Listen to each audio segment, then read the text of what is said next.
क्या कभी ऐसा महसूस हुआ है कि किसी से बात करते हुए आपको लग रहा हो कि जो वो कह रहा है और जो उसका असली मतलब है उसमें जमीन आसमान का फर्क है? हाँ, बिल्कुल होता है। जैसे कोई आपकी बहुत तारीफ कर रहा है पर अंदर से एक आवाज आती है कि कुछ तो गड़बड़ है। कुछ तो अलग है। आज हम इसी गुत्थी को सुलझाने की कोशिश करेंगे। हमारे सामने है रॉबर्ट ग्रीन की मशहूर किताब the laws of human nature और उसका तीसरा चैप्टर भूमिका निभाने का कानून। और हमारी कोशिश ये समझने की है कि लोगों के शब्दों के पीछे छिपे असली इरादे कैसे पढ़ें, मतलब एक तरह की एक्सरे नज़र कैसे हासिल की जाए। और ये सारी बातचीत एक बड़े ही दिलचस्प आइडिया से शुरू होती है जिसे ग्रीन शैडो सेल्फ कहते हैं। Shadow self. हाँ, मतलब हम सबका एक अंधेरा पहलू है, एक परछाई, जिसमें हम अपनी सारी नेगेटिव भावनाएं जैसे गुस्सा, जलन, असुरक्षा, ये सब छुपा कर रखते हैं। और समाज में फिट होने के लिए हम इसके ऊपर एक मुखौटा पहन लेते हैं।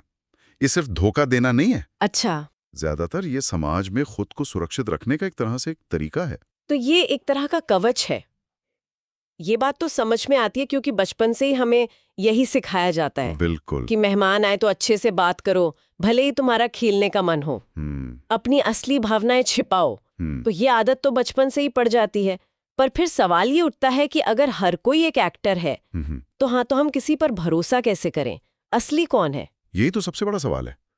और ग्रीन के हिसाब से इसका जवाब यह है कि हमें लोगों के शब्दों पर कभी भी आंख बंद करके भरोसा नहीं करना चाहिए। कभी भी नहीं। नहीं, क्योंकि शब्द तो कोई भी सोच समझकर बना सकता है, तैयार कर सकता है, लेकिन जो असली कहानी है वो अशाब्दिक संकेतों में, यानी नॉन वर्बल कम्युनिकेशन में छिपी होती है। यानी बॉडी लैंग्वेज में। बिल्कुल, बॉडी लैंग्वेज में।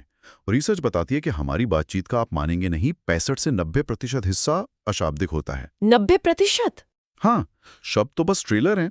पूरी फिल्म तो हमारा शरीर दिखा रहा होता है, हमारा चेहरा, हमारी आवाज का उतार चढ़ाव, हमारे खड़े होने का तरीका। ये वो चीजें हैं जिन पर हमारा पूरा कंट्रोल नहीं होता। और सच वहीं से बाहर आ जाता है। सच अक्सर वहीं से बाहर आता है। अगर 90% तक बातचीत बिना बोले हो रही है तो इसका मतलब तो ये हुआ कि हम ज्यादातर लोगों की आधी से ज्यादा बात तो सुन ही नहीं रहे या शायद समझ ही नहीं रहे। तो आप कह रहे हैं कि मुस्कान भी झूठी हो सकती है? मतलब असली और नकली मुस्कान में कोई ऐसा फर्क होता है जिसे हम पकड़ सकें? हाँ, और ये बहुत दिलचस्प है। 3 मुख्य चीजों पर ध्यान देना चाहिए। पहली यही है, चेहरे के हाव भाव, खासकर मुस्कान। जो असली मुस्कान होती है, जिसे दुशेन स्माइल भी कहते हैं, वो सिर्फ होठों तक नहीं रहती, वो आंखों तक पहुंचती है। हाँ, एकदम, वो आंखों तक पहुंचती है। जब कोई दिल से मुस्कुराता है तो उसकी आंखों के कोनों पर हल्की हल्की लकीरें बन जाती हैं। अच्छा, वो जिसे क्रॉसफीट कहते हैं। बिल्कुल। जबकि जो नकली यानी सोशल स्माइल होती है, वो सिर्फ होठों का एक खिंचाव होती है। आंखें वैसी की वैसी रहती हैं, उनमें कोई चमक या हरकत नहीं होती। ये पहला और सबसे बड़ा इशारा है कि इंसान जो महसूस कर रहा है वो दिखा नहीं रहा। आंखों से मुस्कान को पकड़ना तो समझ आता है, लेकिन कई बार लोग बोलते हुए भी आवाज में ऐसा क्या होता है जिस पर हमें ध्यान देना चाहिए? आवाज दूसरा बड़ा संकेत है। शब्दों और आवाज के लहजे के बीच का फर्क पकड़ना बहुत जरूरी है। अच्छा। मान लीजिए कोई कहता है, हाँ मैं इस प्रोजेक्ट को लेकर बहुत उत्साहित हूं, लेकिन उसकी आवाज एकदम सपाट है, उसमें कोई जोश नहीं है, तो यहां एक विरोधाभास है। एक मिसमैच है। बिल्कुल। शब्द कह रहे हैं जोश, पर आवाज कह रही है उदासी या उदासीनता। हमें इसी मिसमैच को पकड़ना है। अरे वाह, मतलब हमें दो कहानियों को एक साथ सुनना है, एक जो कानों से सुनाई दे रही है और दूसरी जो महसूस हो रही है। और जब ये दोनों कहानियां मेल ना खाएं तो समझो गड़बड़ है। समझो गड़बड़ है। और तीसरा संकेत क्या है? तीसरा है शरीर की मुद्रा, यानी पॉस्चर। जब कोई आपकी बातों में सच में दिलचस्पी लेता है तो वो अनजाने में ही आपकी तरफ थोड़ा झुक जाता है। लेकिन अगर कोई बातचीत के दौरान पीछे की तरफ खिसक रहा है या अपने हाथ पैर सिकोड़ कर बैठा है, तो ये असहजता या दूरी का संकेत है, भले ही वो मुंह से आपकी हर बात पर हाँ में सिर हिला रहा हो। मुझे लगता है मैं आपसे हर मीटिंग में लोगों के पैरों की दिशा देखने वाली हूँ। हाँ, ये भी एक तरीका हो सकता है। मजाक की बात अलग है, पर ये तो सच में लोगों की एक सीक्रेट भाषा को समझने जैसा है। इसी से जुड़ी एक और बात किताब में है, इम्प्रेशन मैनेजमेंट। इम्प्रेशन मैनेजमेंट यानी लोग जानबूझकर अपनी एक खास इमेज बनाने की कोशिश करते हैं। और ये इम्प्रेशन मैनेजमेंट तो हम हर रोज सोशल मीडिया पर देखते हैं। कोई अपनी तस्वीरों से दिखाता है कि वो कितना सफल और खुश है, पर शायद वो अंदर से अकेला महसूस कर रहा हो। ये भी तो एक तरह का मुखौटा ही है। बिल्कुल। और जो सबसे मजेदार बात किताब में कही गई है वो ये है कि लोग जो दिखाने की सबसे ज्यादा कोशिश करते हैं, असल में वो उसके ठीक उल्टे होते हैं। हाँ, ये बहुत गहरी बात है। जैसे जो हर बात में अपनी ताकत दिखाता है, हो सकता है वो अंदर से सबसे ज्यादा असुरक्षित हो। एकदम, ये दिमागी तौर पर खुद को बचाने का एक तरीका है। लोग अपनी कमजोरियों को एक बहुत बड़ा चढ़ाकर दिखाई गई खूबी के मुखौटे के पीछे छिपाने की कोशिश करते हैं। इस बात को समझाने के लिए किताब में ऑफिस के एक सहकर्मी प्रणव का बहुत सटीक उदाहरण है। कहानी ये है कि प्रणव आपके ऑफिस में काम करता है और वो हमेशा आपकी तारीफों के पुल बांधता है। जैसे ही आपकी प्रेजेंटेशन खत्म होती है, वो सबसे पहले आकर कहता है, वाह क्या शानदार प्रेजेंटेशन था, कमाल कर दिया। Typical office behaviour. बिल्कुल। लेकिन अगर आप ध्यान दें तो जब वो ये कह रहा होता है तो उसकी भौहें हल्की सी खिंची रहती हैं और वो सीधे आंखें मिलाने से बचता है, और उसकी मुस्कान भी जैसा आपने बताया आंखों तक नहीं पहुंचती। उसके शब्द तो सोने जैसे हैं, पर उसका शरीर पीतल की कहानी सुना रहा है। और यहीं पर ये भूमिका निभाने का कानून एकदम साफ हो जाता है। प्रणव अच्छे दोस्त और सपोर्टर की भूमिका निभा रहा है, ये उसका मुखौटा है। हाँ, लेकिन उसका शरीर, उसके अशाब्दिक संकेत उसे धोखा दे रहे हैं। वो भावों का खिंचाव और नजरें चुराना असल में छिपी हुई जलन या कंपटीशन का संकेत है। और फिर कहानी में क्या होता है? एक दिन आपको किसी और से पता चलता है कि प्रणव ने बॉस के सामने आपके काम की बुराई की थी, ये कहकर कि आइडिया में दम नहीं था। हाँ, और यहीं पर ये बात एकदम सही साबित हो जाती है। अगर उसके शब्दों के बजाय उसके शारीरिक संकेतों पर ध्यान दिया गया होता तो इस धोखे से बहुत पहले ही बचा जा सकता था।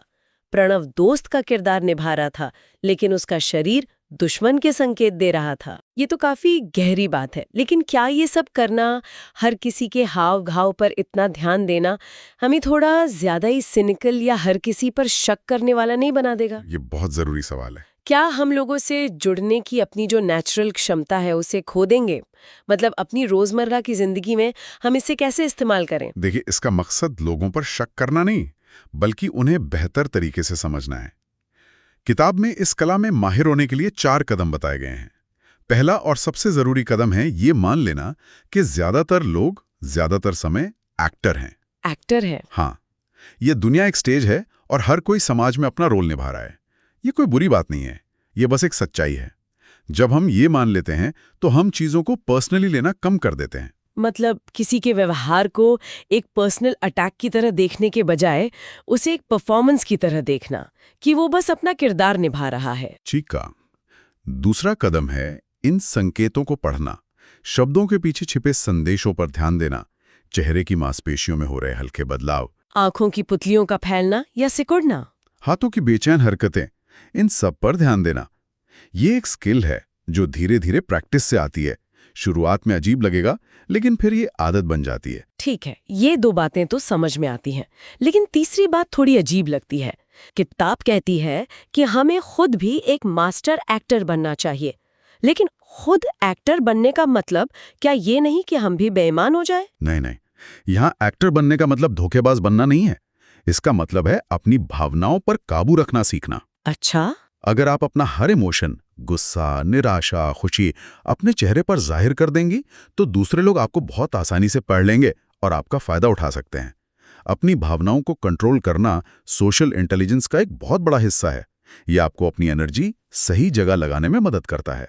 अच्छा, तो इसका मतलब है अपने इमोशनल रिएक्शंस पर कंट्रोल रखना ताकि कोई हमें मैनिपुलेट ना कर सके। और चौथा और आखिरी कदम? चौथा कदम है एक सहानुभूतिपूर्ण दर्शक बनना। सहानुभूतिपूर्ण दर्शक? हाँ, दूसरों को जज करने के बजाय कि ये झूठा है या ये चालाक है, उन्हें बस ध्यान से देखें।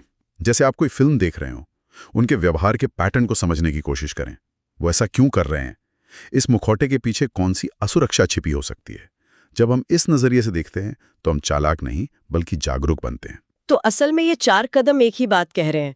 दुनिया को एक फिल्म की तरह देखो, समझो कि हर कोई अपना किरदार निभा रहा है। हाँ, उनके डायलॉग से ज्यादा उनके एक्शंस पर ध्यान दो, और याद रखो कि तुम भी इस फिल्म का हिस्सा हो, इसलिए अपने किरदार पर तुम्हारा कंट्रोल होना चाहिए। आपने इसे बहुत खूबसूरती से समेटा है। ये कोई नेगेटिव नजरिया नहीं है, बल्कि एक यथार्थवादी नजरिया है जो हमें बहुत सी परेशानियों से बचा सकता है। तो अगर हम इस पूरी चर्चा का सार निकालें तो ये कह सकते हैं कि सच्चाई शब्दों में नहीं बल्कि व्यवहार की खामोशी में छिपी होती है। किताब में एक लाइन है जो थोड़ी डरावनी लगती है, जो दूसरों के मुखौटों को पहचान लेता है उसे कभी धोखा नहीं दिया जा सकता, और जो अपने मुखौटे को सही ढंग से पहनना जान जाता है वो दुनिया पर राज कर सकता है। ये सुनने में थोड़ा मैकियावेलियन लगता है। हाँ, ये लाइन थोड़ी तीव्र है, पर इसके पीछे की भावना को समझना जरूरी है। इस ज्ञान का लक्ष्य लोगों से नफरत करना या पागलपन की हद तक शक्की बनना नहीं है। लक्ष्य है जागरूक बनना। जब हम ये समझने लगते हैं कि लोग किसी खास तरीके से व्यवहार क्यों कर रहे हैं, शायद डर की वजह से या असुरक्षा की वजह से या बचपन के किसी अनुभव की वजह से, बिल्कुल, तो हमारा गुस्सा कम होता है और समझ बढ़ती है। हम चीज़ों को व्यक्तिगत रूप से लेना बंद कर देते हैं और इंसानी स्वभाव को उसकी पूरी जटिलता के साथ देखना शुरू करते हैं। ये एक बहुत ही ताकतवर नजरिया है। तो आखिरी संदेश ये है कि अगली बार जब किसी से मिले तो सिर्फ उनकी बातें न सुने, उनके हाव भाव में उनकी आत्मा की भाषा को पढ़ने की कोशिश करें। अपनी आंखों को एक जासूस की तरह और अपने दिल को एक ऋषि की तरह खुला रखें। देखें लेकिन जज ना करें, समझें लेकिन भोले ना बने। और आज की इस बातचीत को खत्म करने से पहले हम श्रोताओं के लिए एक सवाल छोड़ना चाहेंगे। जरूर। आज हमने उन भूमिकाओं के बारे में बात की जो लोग निभाते हैं, लेकिन सोचने वाली बात यह है, जब कोई मुखौटा बहुत लंबे समय तक पहना जाता है तो क्या वो असली चेहरा बन जाता है? और अगर हर कोई एक भूमिका निभा रहा है तो क्या कोई वास्तविक स्व सच में मौजूद है, या हम सब केवल अपनी आदतों और सामाजिक मजबूरियों का एक संग्रह मात्र